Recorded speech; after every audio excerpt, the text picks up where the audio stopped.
I bordolesi del Veneto hanno dato sfoggio e gusto a Rosso Bordeaux, la rassegna vinicola promossa dal Consorzio Vini del Montello che, assieme a quello dei Colli Euganei, ha incontrato domenica a Palazzo Giacomelli nel centro di Treviso pubblico e appassionati con oltre 60 vini. Ci sono anche queste chicche storiche che arrivano dalla tradizione, che passano attraverso la custodia dei nostri viticoltori, che sono anche imprenditori, ed è giusto in un momento appunto felice per il Prosecco andare anche a pensare ai vini rossi e ai vini del Montello. Vini di 200 anni di storia che hanno tradizioni, affinamento ancora in rovere, in botte, per cui insomma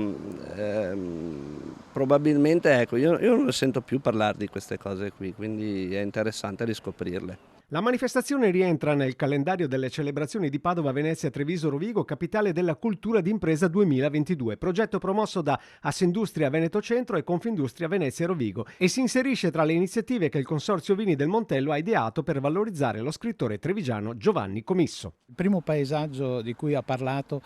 è stato proprio quello del Montello.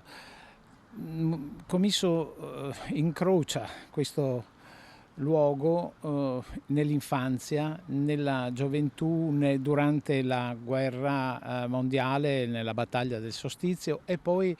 nella maturità, perché era il luogo che gli dava serenità.